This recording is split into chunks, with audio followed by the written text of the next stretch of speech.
आज सैटरडेको दिन त्यही भएर we are heading to Namche hello खुसु खुसु खुसु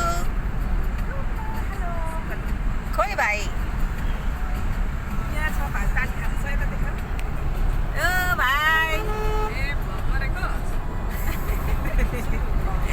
कहाँ हिँडेको भाइ भयो भगिस भयो हेलो हेलो यहाँ कोही नाम्जे नाम्जे ये छोरी पनि खुसी हुँदैछ क्या यो चाहिँ खतरा छ बहिनीले मोसन सिकनेसवाला बोय होइन सानोलाई पनि साँच्चीकै भएको हो क्या अब चाहिँ वी अराइभ्ड एट धरान धरान चाहिँ कस्तो सफा छ सुन्दर लाग्छ कि तर अनफर्चुनेटली धरानमै एउटा एक्सिडेन्ट चाहिँ विटनेस गर्नु पर्यो होइन एन्ड गाडी चाहिँ घरभित्रै पसाइदिएर रहेछ and it looks like this अब लागेको उकालो Construction work going on.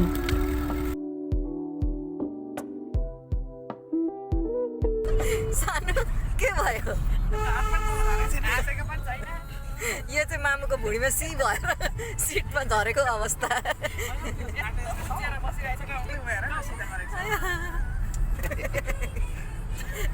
उड्ने बित्तिकै यात्रा बिहानै दुधु खाएर हिँडेको सानोलाई त भेडेटारको उकालो चढ्दा चढ्दै गाह्रो भइहाल्यो अब सरसफाइ हुँदैछ सानीको आया भयो आया भयो रे आया भयो आया टेक यहाँ टेक लुगामा टेक न लुगामा हौ हो यहाँ आया हुँदैन यहाँ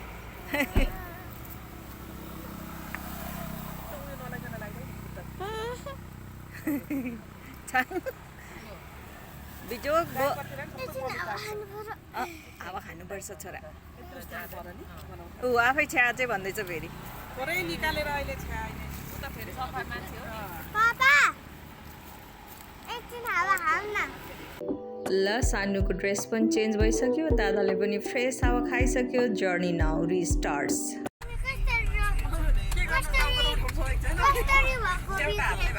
त्यो गाडीको त्यो गाडीको कान्छ ऊपो बिग्रेछ टायर बिग्रेछ नाचलो नाच सानी अब चाहिँ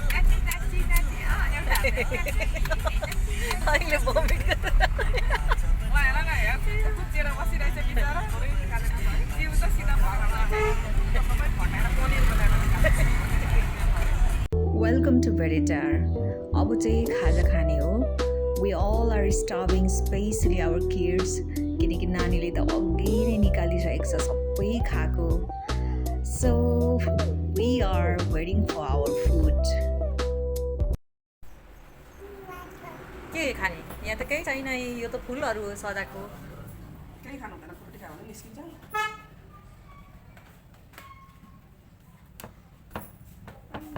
अब चाहिँ फ्रेस भएछ नानी ले कसलाई बोलाउनु हुँदैछ दादा बहिनी कति मिलेको नि के तिमी त त्यस्तो भयो साबन चक्लेट केही नल्याइदेखि नालाई के खाने गुलियो झे खानु गाली बन्द गर्छ अब भ्याइ जान अब खाजा खानु आमा मामा मान्छेहरू खुसी कहाँ जाने छोरी अहिले ठिक भयो अहिले छोरी ठिक भयो बाई बाई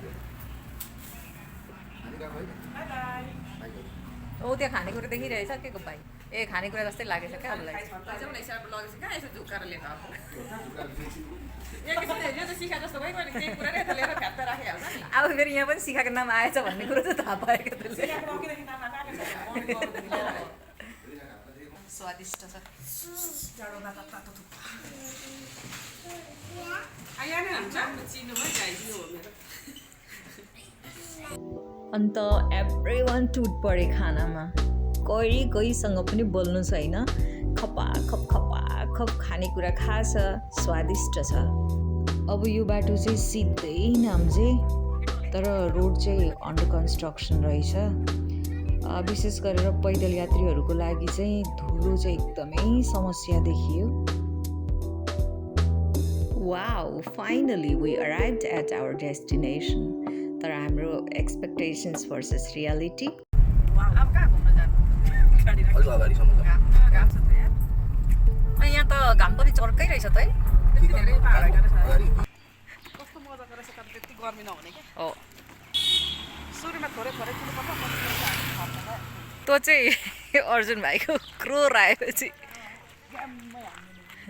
रोज मामु मैले पनि अस्ति नै मलाई रोज भन्नु सिकाउनु हुन्थ्यो कसले म्यामले ए आर फर रिना भन्न आज ल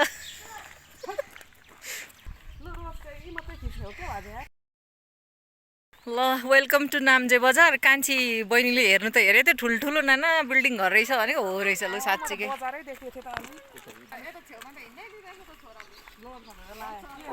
अब कता जाने भयो होइन अनि त्यही भएर एउटा पसलमा चाहिँ सोध्यौँ अनि त्यस पछाडि चाहिँ लाग्यौँ अब हामी ल विश्वको घुम्नै पर्ने 12औं गन्तव्य नाम्जेमा स्वागत छ ढुङ्गाले बनेको यो गेट पनि इन्ट्रेस्टिङ रहेछ अलिअलि चाहिँ ग्रास पनि देख्न पाइयो अब यो फोहोर मैलाको चाहिँ साह्रै समस्या छ के दिस इज सो ब्युटिफुल ल यहाँ डस्टबिन चाहिँ फेरि खाली छ डस्टबिनको प्रयोग गरौँ ल गाइजहरू त थाकी पो हाल्यो त ल यहाँ चाहिँ फोक्सो बाहिर निक्लिनु लाग्यो तर के अरे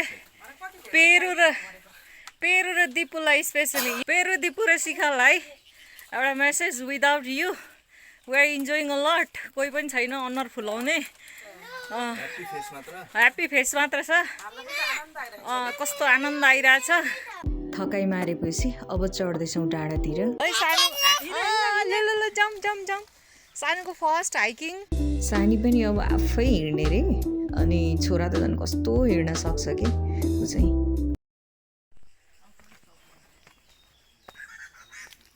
फाइनली नाम्जे आत्मघरमा हिँडेको नि छोरा हामी आत्मघरमा कति केजीको बोकेर यहाँ मान्छेको फोक्सो 2 मिनटमै निक्लिनु आँटो प्लास्टिक पोल्युसन चाहिँ एकदमै डिजास्ट्रस यहाँनिर पर्माकल्चर तथा प्रारम्भिक खेती स्रोत केन्द्र मेरो सबैभन्दा मोस्ट एक्टिभ छोरा स्ट्रङ्गेस्ट छोरा थाक्दैन पनि अगाडि कुद्छ हो ऊ ल यो चाहिँ आत्मा बस्ने घर अरे स्पिरिट अफ प्यालेस और palace of spirit and it looks like this यो ठाउँ चाहिँ पहिले मगर जातिहरूको दाह संस्कार गर्ने ठाउँ रहेछ पछि चाहिँ यसलाई अब पर्यटकीय हिसाबले प्रवर्धन गरौँ भन्ने हेतुले यो जुन घर छ यसलाई चाहिँ सामूहिक चिहान घरको रूपमा चाहिँ स्थापना गरिएको हो भन्ने कुरा चाहिँ जानकारीमा आयो त्यही भएर यसको नाम चाहिँ आत्माको घर राखिएको रहेछ अबको पालो भनेको चाहिँ आत्मघरको बिसाउने घरमा थकाइ मार्ने सानी त खेल्न पनि थालिहाले कति खुसी भइरहेछ के यता कुद्न पाइरहेछ नि त त्यही भएर अब दादा पनि खेल्न थाल्यो बहिनीसँग अनि दादा र बहिनी आफ्नै खेलमा व्यस्त छन् हामी आफ्नै कुरामा गफमा व्यस्त छौँ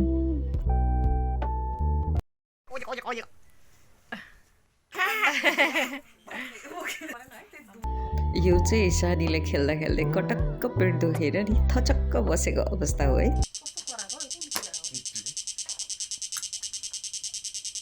के करायो छोरा ए किरकिरे हो अब झरियो डाँडाबाट दादा चाहिँ पेट कटक्क खायो अरे त्यही भएर पापासँग अघि नै कुदिसकेको छ बुनु चाहिँ 1 2 गर्दै आफै झर्दैछ बाई बाई आत्माको घर नाम्जे बजारमा खाजासाजा खाएर अब चाहिँ हामी हिँडेको मजुवातिर बाटो चाहिँ ओह्रालो रहेछ सानी चाहिँ आफै हिँड्छु भन्दै थिए अनि हिँड्ने तरिका पनि उसको गजबकै छ खुट्टामा चक्का लागेको जस्तो अब चाहिँ सानीलाई तुप्पाले बोक्नु भयो तर तुप्पालाई पनि उकालो ओह्रालो हिँड्ने बानी चाहिँ छैन नि त त्यही माथि यो ओह्रालो चाहिँ एकदमै अप्ठ्यारो खालको रहेछ कि त्यही भएर तुप्पा र नानी चाहिँ पाइला गनी हिँड्नु हुँदैछ फाइनली ओह्रालो सकिएको अवस्था यो चाहिँ लालबहादुर दाईको घर हो। अब हामी यहाँ एकछिन कुराकानी गर्नेछौँ। यता पस्नु भएको थियो।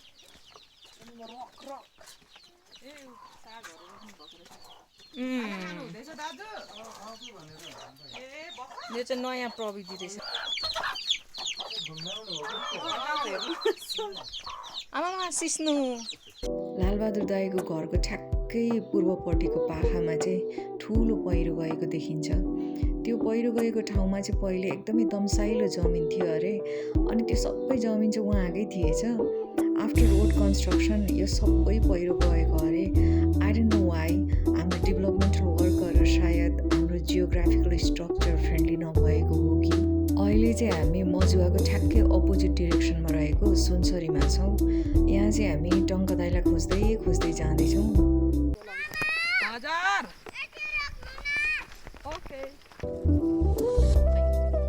यही होला हौ।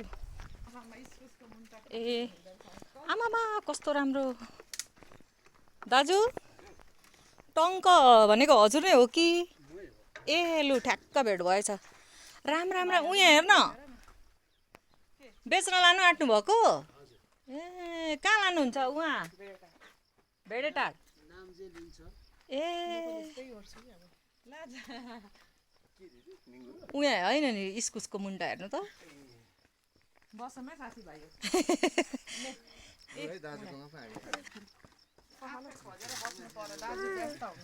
उता यो हो नि त अर्ग्यानिक है।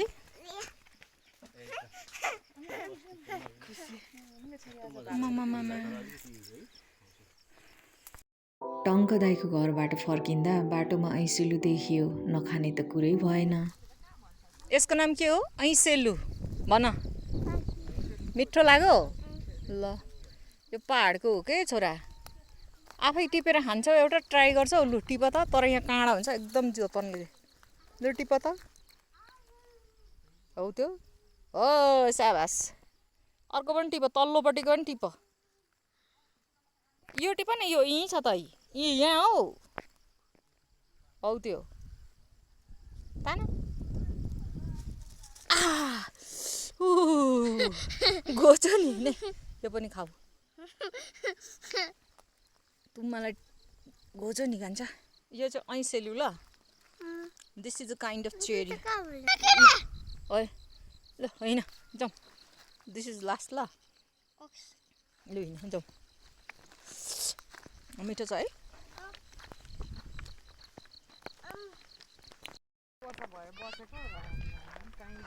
गाइजहरू स्टप। आमामा कस्तो राम्रो त्यो। त्यो त मन्दिर होला नि। कस्तो मजाले हेर न। ऊ त्यो ऊ रुखले छोपेको रहेछ। गाउँको है। कस्तो मजाले त्यो रुखले ऊ गरिदिएको रहेछ क्या छारी। हो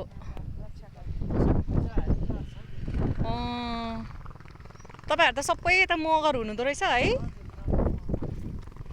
हाम्रो इमेजिनेसनको नाम चाहिँ बल्ल बल्ल भेटियो। यो चाहिँ होमस्टेहरू रहेछ।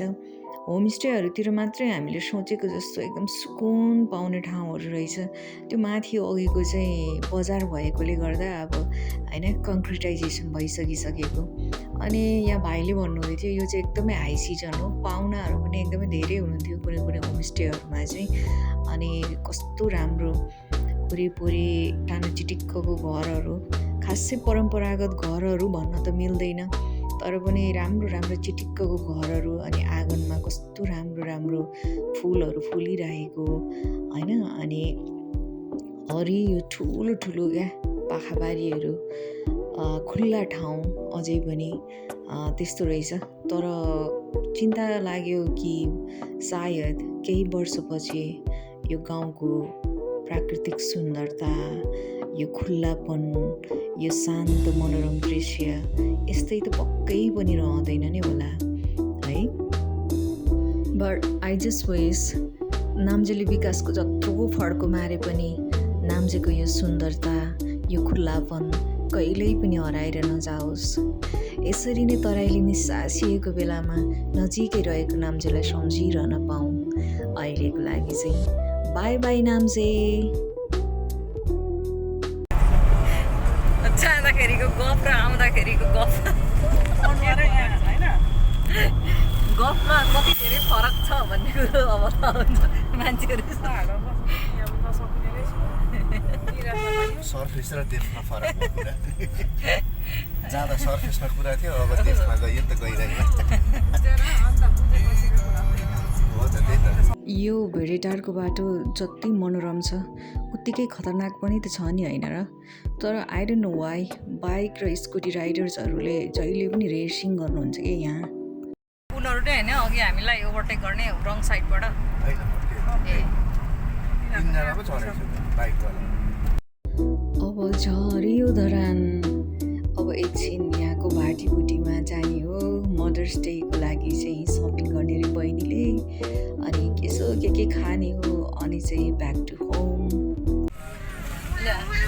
अब हामी घर फर्केको होइन, गर्मी भइसक्यो, सानोले पनि अगायो कि अगाएन।